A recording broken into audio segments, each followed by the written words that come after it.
Hi friends, അതെ മറ്റൊരു വീഡിയോയുമായിട്ട് ഞാൻ വന്നിട്ടുണ്ട്. അപ്പോൾ ആദ്യമേ തന്നെ ഞാൻ നിങ്ങളോട് ചോദിക്കട്ടെ, ഈ കൊല്ലം ആരൊക്കെ ചക്ക കഴിച്ചു? അപ്പോൾ ടുഡേ സ്പെഷ്യൽ ഇടിച്ചക്കത്തോരൻ. അപ്പോൾ ഇന്നത്തെ താരം ഇടിച്ചക്കയാണ് കേട്ടോ.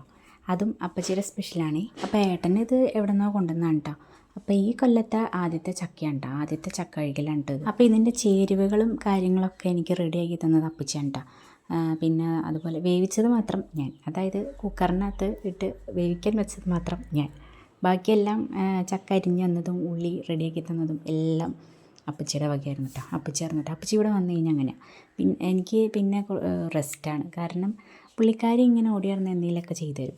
അപ്പോൾ അത് കാരണം കൊണ്ട് തന്നെ എനിക്ക് അപ്പച്ചി വന്നു കഴിഞ്ഞാൽ തൊട്ടും പിടിച്ചൊക്കെ ഇങ്ങനെ നിന്നാൽ മതി, ബാക്കിയെല്ലാം പുള്ളിക്കാരി ചെയ്തോളും. കാരണം എന്താണെന്ന് വെച്ചാൽ പറഞ്ഞാൽ അനുസരിക്കില്ല. ഞാൻ ചെയ്തോളാം, അവിടെ വെച്ചേക്ക്, ഞാൻ ചെയ്തോളാം എന്ന് പറഞ്ഞാലും കേൾക്കില്ല.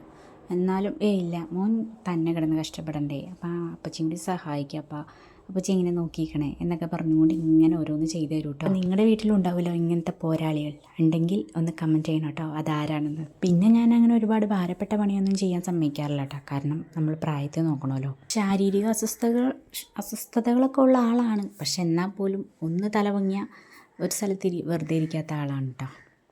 തോരൻ വയ്ക്കുകയാണെങ്കിൽ അത് തേങ്ങ ജീരകവും വെളുത്തുള്ളിയും ചുവന്നുള്ളിയും കൂടെ കൂടി ഒതുക്കി വെക്കാം. എന്നിട്ട് അത് ശരിയാക്കി എടുക്കാം. മെഴുക്കുവരട്ടിക്കാണെങ്കിൽ വെറുതെ ഉള്ളി മുളക് ഇടിച്ച് വേപ്പില കടുകൂട്ടി വേവിച്ച് ഉള്ളിനരിപ്പൊക്കെ വേവിച്ച് മുട്ടയുമ്പോൾ തേങ്ങ തരഞ്ഞതൊന്നിട്ട് ഒന്ന് ചൂടാക്കി ചക്ക വെച്ച് കുട്ടികളൊക്കെ വെക്കാം. അങ്ങനെയാണ്. ഏതാ ടേസ്റ്റ്? രണ്ടും ടേസ്റ്റാണ്. നല്ലത് ജീരകം കൂടി ഒഴിച്ച് വെക്കണ്ട. അപ്പോൾ ഈ ഇടിച്ചക്ക വയ്ക്കുന്നതിൻ്റെ ഓരോ രീതികൾ എനിക്ക് പറഞ്ഞു തന്നെ കേട്ടോ. ഇത് രണ്ട് രീതിയിൽ വയ്ക്കാം. അപ്പം ഞാനിങ്ങനെ ചോദിക്കാമായിരുന്നു. അപ്പോൾ ഇത് തേങ്ങയൊക്കെ ചിരണ്ടിയിട്ട് ജീരകമൊക്കെ ഇട്ട് വെച്ച് കഴിഞ്ഞാൽ ടേസ്റ്റ് ഉണ്ടാവില്ലേ എന്ന് ചോദിച്ചപ്പോഴാണ് ഇത് രണ്ട് രീതിയിലും വയ്ക്കാം, തോരനായിട്ടും ഇങ്ങനെ ഉലത്തിയെടുക്കാമെന്നൊക്കെ എന്നോട് ഇങ്ങനെ പറഞ്ഞു തരാം കേട്ടോ. എനിക്കിതിനെ പറ്റിയൊന്നും വലിയ ധാരണയില്ല. കാരണം ഞാനിതങ്ങനെ വയ്ക്കാറില്ല കേട്ടോ. കാരണം ഈ ചക്ക അരിയിൽ നന്നാക്കൽ ഇതൊക്കെ ഇച്ചിരി പാടുള്ള പണിയായിരുന്നു കൊണ്ട് ഈ കുഞ്ഞിക്കുറുമ്പിയാണെങ്കിൽ ചക്ക നന്നാക്കണേലിട്ട് ഇങ്ങനെ ബ്ലാമ്പിക്കും. അതാണ് ഏറ്റവും വലിയ പാട്. പിന്നെ ഈ ചക്കയിൽ ഒരു വെളിഞ്ഞീനുണ്ടല്ലോ, നിങ്ങളുടെ നാട്ടിൽ എന്താ പറയണമെന്ന് പറയണം കേട്ടോ. ചിലർ പശ അങ്ങനെയൊക്കെ പറയുന്നു തോന്നുന്നു.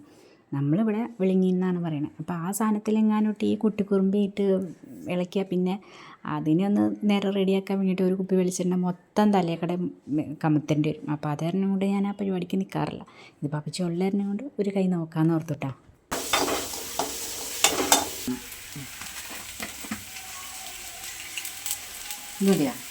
വീട് ഇച്ചിരി എരിവ് വേണ്ട, ഞാനൊക്കെ മേടിക്കണം. മതി അത് മേടിക്കണമെന്ന് ഓർത്താ. പൊക്കി പിടിച്ചാൽ കാണൂല, അങ്ങനെ പിടിച്ചാലാണുള്ളൂ. തേങ്ങയുടെ മഞ്ഞൾ വേണ്ട, കരിയണം.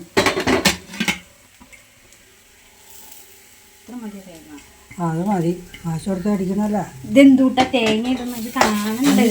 അതല്ല ഇങ്ങനെ പിടിച്ചാൽ കാണൂലാന്നേ.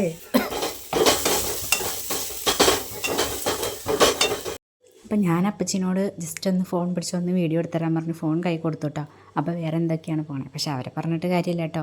അവർക്ക് അതിനെപ്പറ്റിയൊന്നും വലിയ ധാരണയൊന്നും ഇല്ലല്ലോ.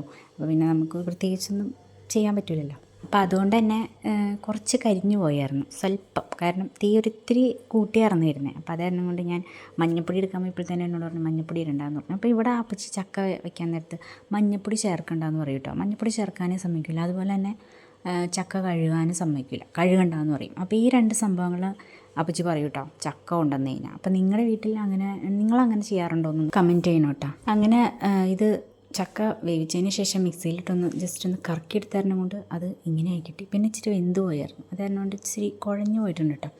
അപ്പോൾ പുള്ളിക്കാരിയെല്ലാം റെഡിയാക്കി തന്നായിരുന്നു കൊണ്ട് എനിക്ക് പിന്നെ അത് വയ്ക്കാൻ എളുപ്പമായിട്ടാണ്. അപ്പോൾ എന്നോട് പറഞ്ഞു ഞാനിതെല്ലാം റെഡിയാക്കി തരാം, മോനത് വച്ചോന്ന് പറഞ്ഞു. അങ്ങനെ അപ്പച്ചി സ്പെഷ്യൽ ഇടിച്ചക്കത്തോരൻ ഇവിടെ റെഡി ആയിട്ടുണ്ട് കേട്ടോ.